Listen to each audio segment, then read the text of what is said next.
What's up, everybody? This is Grant at Cause Artist. Welcome to another episode of the Disruptors for Good podcast, episode number 222.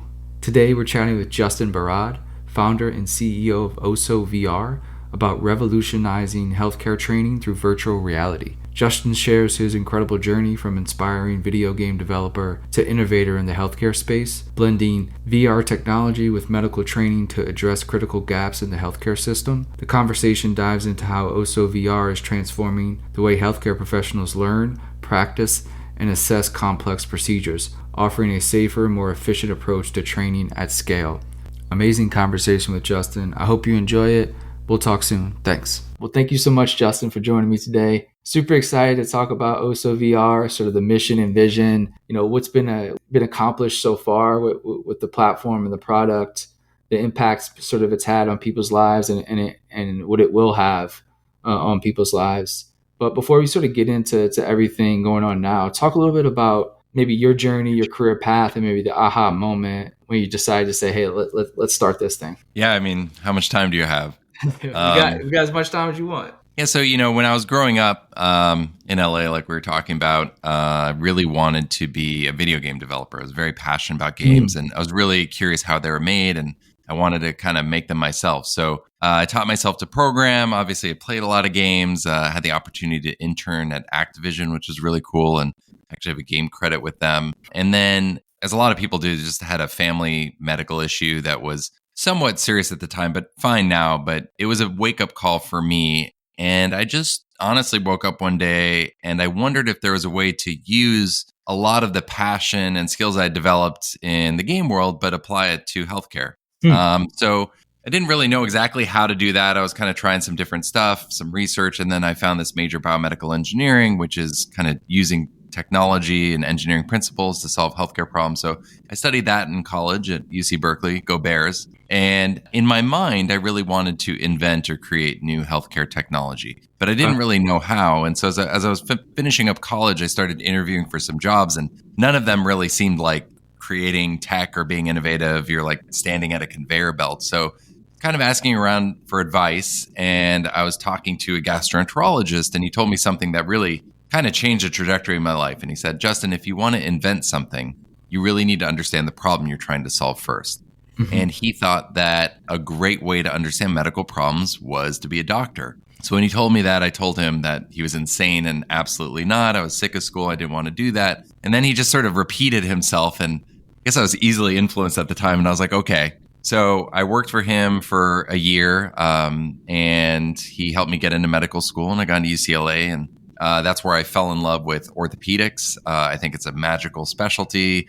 Get to use a lot of technology and power tools, and it's just so gratifying. You take people who can't walk, and they're walking the same day. It's pretty cool. So 4 years of med school, and then I start doing my formal surgical training, and that's where I really realized that how we train not just surgeons but doctors, nurses, everyone in healthcare has not advanced very much over the past decades, if not century. And, there was a lot more kind of Googling than I anticipated. Certainly, most surgery is safe and everything's fine. But the problem that I identified were a few things. One is there's really just too much to learn. So if you think about it, all of this new technology is leading to more things that we can do as healthcare providers. And we're expected to know how to do those things. So it's becoming overwhelming where we're being spread thin over a very large number of procedures. So I always tell this story, this is very rare, but just to highlight kind of how extreme things can get in terms of you don't really know what you're going to do in healthcare on any given day, where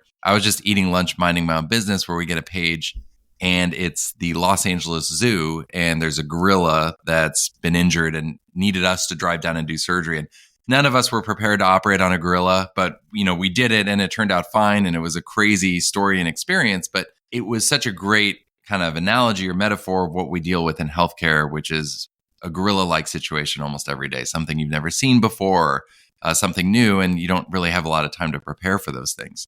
The other thing is that the surgery of today is much harder to learn than the surgery of the past. So in the past, if you're doing like an open appendectomy, or in my field, like an open reduction internal fixation, you see you're cutting someone open and you kind of see everything. And it's surgery and it's delicate, but it's somewhat straightforward as well. But now we're doing surgery through like keyhole incisions, and we're using technology that gets updated every few months. And there are a lot of different components. You have to coordinate with, someone else in the room, like a neuromonitoring technician or things like that. So the learning curve of these newer procedures has gone from maybe 10 cases for traditional surgery to more like 50 to 100. So 10 times harder to learn. And then finally, the last piece of the puzzle, and I think most people are really surprised when they hear this, is that there's not really an objective assessment system for healthcare providers for what they can or can't do. So a pilot, for example, will recertify themselves in a simulator every 6 months on a variety of different things, just flying the plane or showing that they can land the plane if an engine explodes. But the only time in my career where I was really objectively assessed, I was asked to play the board game Operation and remove 3 pieces without buzzing. And that's kind of where we're at right now. We're at the operation level. So I was seeing all of this happen firsthand. And it was, once again, most surgery is safe, but every now and then something came up where I'm like, this doesn't feel as good as it could be, or as safe as it could be. And virtual reality, this new technology, comes onto the market with a Kickstarter, and really meant for video games at the time, which I was still very passionate about. Was this the Oculus, or this is this is the Oculus Rift DK1. So I got a hold of one. I put it on. I'm on this like villa in Tuscany. I mean, it was a pretty amazing experience that first time in there, but I immediately realized I'm like, I can train healthcare providers with this technology for sure, and this will solve this problem. And then basically, started working on a prototype and won an award. Things started snowballing, and ultimately ended up kind of dropping out of full-time medicine. And I still do practice now, but it's a bit of a curvy path, if you will, to start this company in 2016 to really try and do something about this problem. And here we are today, growing steadily. Amazing. So for people who don't know exactly what it is, I guess talk about the elevator pitch. I mean, maybe what it was in 2016, but maybe more so what it is now. How do you explain it to people? What Osso VR is an anytime, anywhere training and assessment platform for healthcare providers for any procedure. So we use off-the-shelf VR technology, so something you buy at Best Buy, a Meta Quest 3, Quest 3S. We're available on Apple Vision Pro. And with these portable headsets, you can basically train on any procedure. You can do a joint replacement. You can do aortic valve replacement. You can practice putting in an IV and also get assessed and see how well you can do those things. And the technology itself has been validated in 8 peer-reviewed studies that are published, showing that this technology improves performance anywhere from 200 to 300% when compared with traditional training methods. We have a library of about 300 training modules spanning almost every specialty, and we're training anywhere from 3,000 to 5,000 healthcare professionals a month. Wow! So it's let's say you get a Quest or you get a Vision Pro, and you sort of download the app. Do you have to then? You go through a thing where it's like, hey, put in your school, or put in or is it just anybody can just start like you said, it's like a game, going back to your game days, like anybody could just try to start doing surgeries to just do stuff? Or do you have to have a certain sort of like code, and you have to be in a sort of certification or in med school to have access to the platform? I mean, that's the vision. Right now, we do have sort of a demo available on the App Store for the Vision Pro, but most of our content has to be accessed through a health system, a residency program, or some of our pharma and med device partners. And a lot of it is because a lot of these procedures are very proprietary to them, and they don't want it kind of out there. But the ultimate vision is, I would love a world where anyone can train on these things and practice on them, not only to build competence early, because I do find it interesting that we are, when you're teaching someone a sport or a language or to play a musical instrument, the earlier you do it, the better, right? But especially surgeons, we're starting to really learn these things in our late 20s, early 30s. And it would be, I think so much better to be able to at least work on some of those skill-based elements, in your late teens, early 20s. There's this other kind of element to it where the world of healthcare is so opaque and obtuse, and a lot of people don't really want to get into it or don't find it very exciting and pursue other careers. But when they actually see what these things that we do in healthcare consist of, people are like, wow, that's incredible. I want to do this. Like, how do I learn more about orthopedic surgery? Or how do I learn about being a nurse practitioner or working in the ICU, the CCU. So there's this element of career exploration that you can do with the technology. And we've done a little bit of work with the Department of Education on that. That is just opens people's eyes to what's possible. And I think a lot of people who do end up becoming a neurosurgeon, orthopedic surgeon, plastic surgeons, because maybe they grew up around people that did those things. But this technology lets you experience firsthand what this stuff is like without really needing to be around it, to inspire more people to come into the field. Because certainly we're seeing some staffing issues across the board when it comes to nurses, doctors, and advanced practice providers. You're totally right. Like, not many people grow up around like knowing doctors. If you don't know that industry, it's kind of hard to get in it without really knowing much about it or having somebody close to you that can explain the path and stuff like that.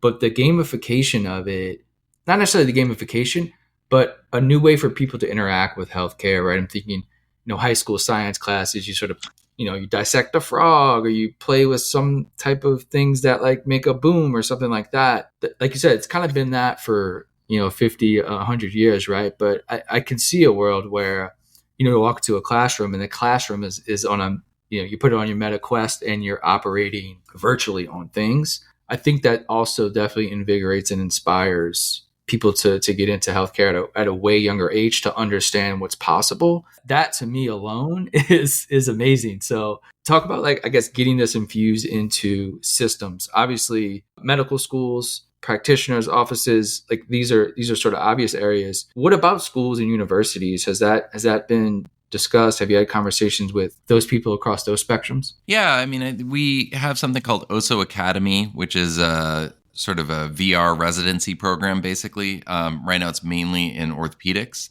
Awesome. So that's up and running, and we work with a number of programs there. I would say in the early days, because of my own background, I think because of where people get really excited about the technology, there's a big focus on training surgeons and doing the most complex surgeries, which we do and is really cool, and interventionalists and proceduralists. But what's become clear is that, this technology can be deployed at such a large scale. And so, where can we find procedures or things that are done to patients with our hands that are at a very large scale? And the people that are actually doing the most work with patients are really nurses. They're over 10 million nurses around the world. And, they're putting in IVs and Foley catheters and bed sore prevention and setting up IV infusions, administering medications, all of these things that they have to do with their hands, where the training is really pretty spotty and it's stressful for nurses out in the field to stay up to date on everything, and they're not really getting assessed. It's such a huge problem.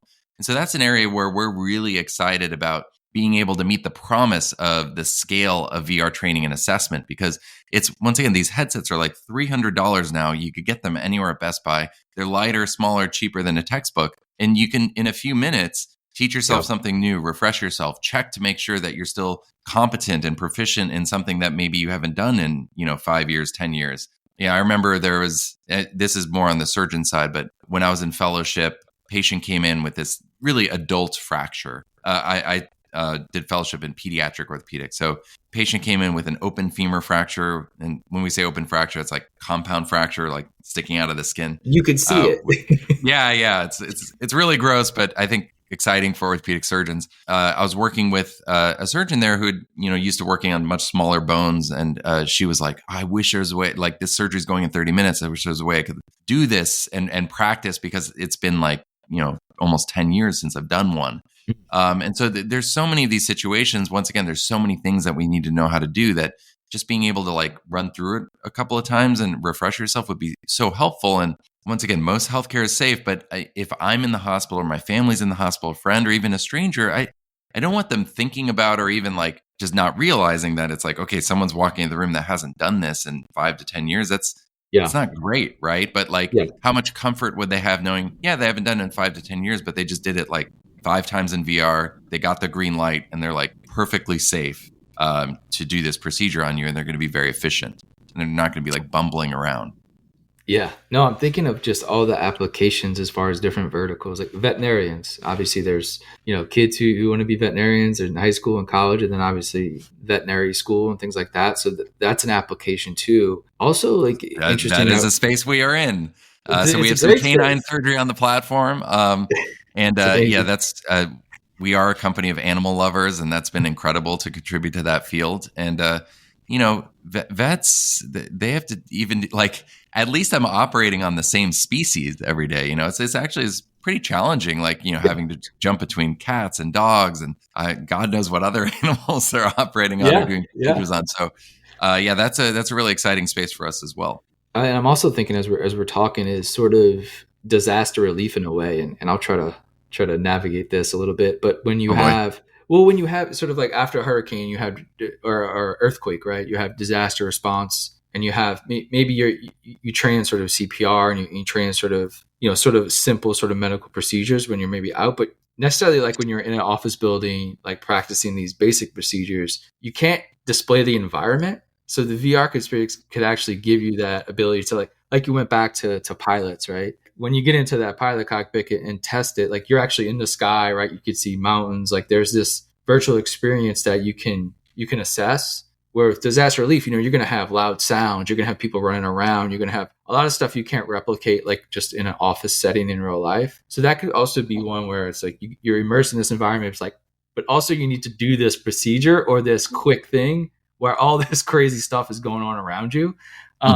Is also an interesting application. But anyway, there's just so many. It's the sky's the limit, and honestly, counterintuitively, the sheer potential of all of the different things you can do in VR, where it seems like anything is possible, is probably one of the things that has been challenging, because when you can do anything, people want to do everything. And so, trying to be like, okay, we have like 10 million things we could do in virtual reality and immersive training, and like we need to pick 3, right? And it's like, what?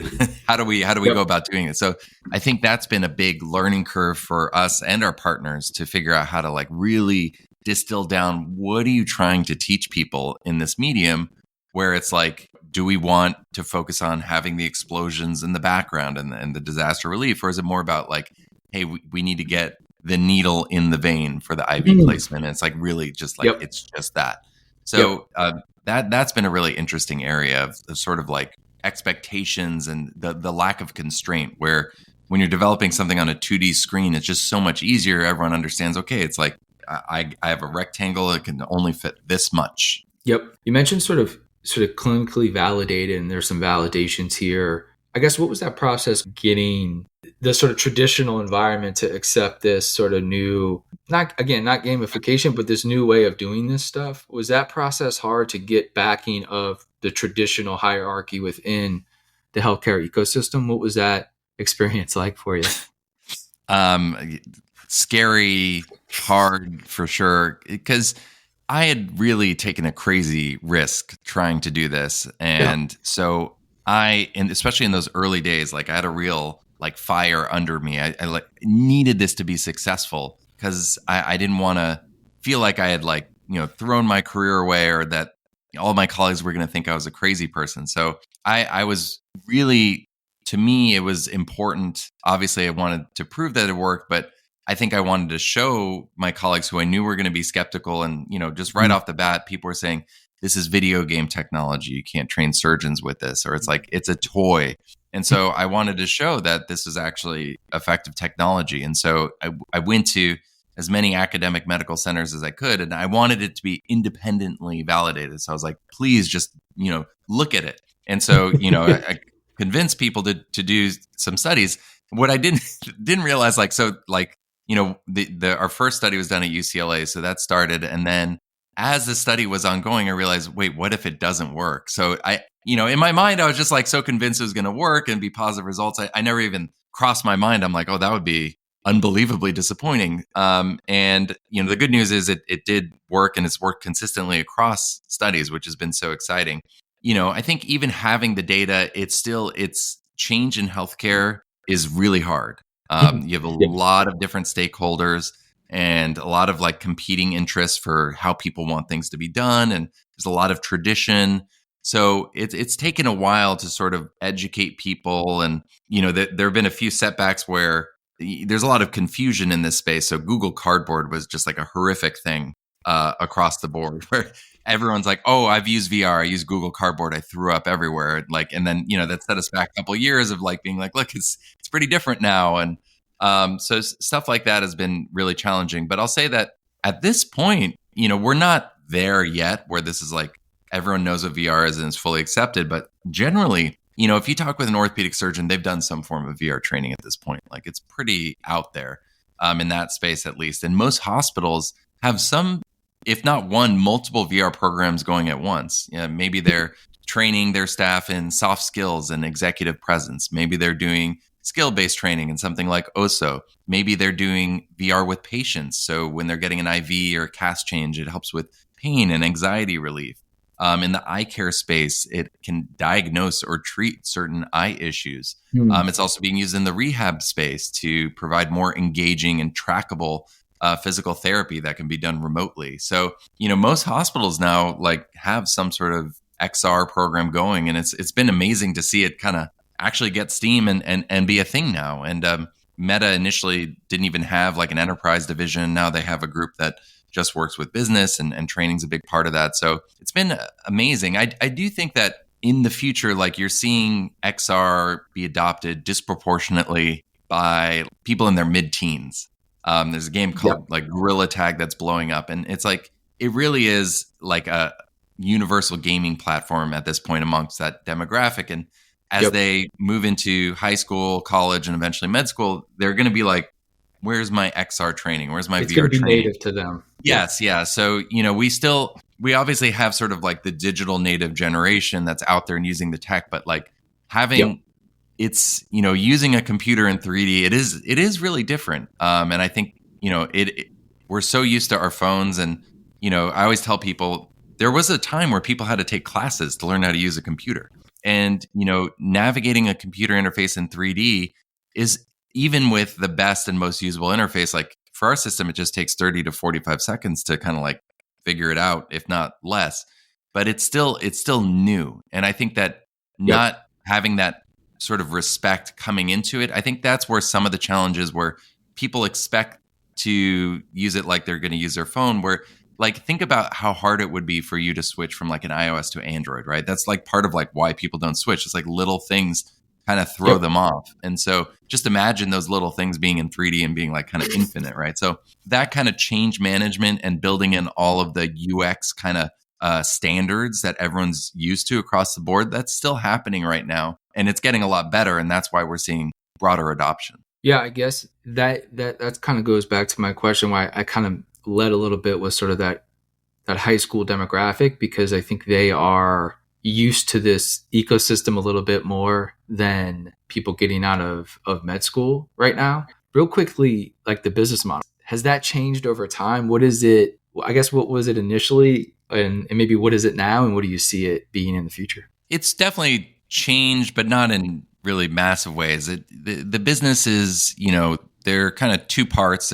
We have a custom content studio that creates VR content for partners. There's an underlying platform, which consists of our live service and analytics and various other administrative tools that we license. And then we also have curriculums that we license as well. So that's kind of, the business model at the end of the day. And, we try and find ways to tie education and training to, decrease cost, improved efficiency. For our device and pharma partners, it can drive engagement and improve revenue for them, and to accelerate the adoption of some of these newer products or pharmaceuticals. So that's kind of how we try and find mutual success with our partners, and try and find ways that training can have a real measurable ROI. Yeah, I guess talk a little bit about maybe the impact so far, and I don't know how you sort of measure it in success, as far as look, eventually the idea is to impact people's lives, whether it's less people dying from surgery from a miscalculation or whatever, right? There's malpractice all the time. Is it measured in that? Is it measured in again, like you said, the shortage of doctors? Maybe this sort of empowers the younger generation to be involved in healthcare more so than maybe other things that they have. They have so many career paths now that can go down, but maybe having this invigorate them in a way that they do take a path that they did not realize was available to them, a little bit like your path. It's hard to get that data, but I do have data on sort of the magnitude of the problem. So we kind of have good information on how much room for improvement there is. the holy grail in the training and simulation space is really tying what we do in training to patient outcomes and showing that, we can improve, the complication rate, decrease the mortality rate, decrease the cost of care, length of stay. So obviously those are things that we're looking into, but just to highlight a few different data points, there was a study, this is from 2017 now, but this followed residents over 5 years, which is the total time it takes to train surgeons generally. And at the end of 5 years of training and around 14 years of education total, when you add it all up from college on, only 31% of those graduating residents could actually operate without needing someone supervising them and helping out. So that's kind of highlighting that the system is kind of not working as it is today. And obviously that number is probably a bit worse now. Also, ask the question, like, what is the difference between a higher skilled or lower skilled surgeon? Like, this is pretty hard data to get.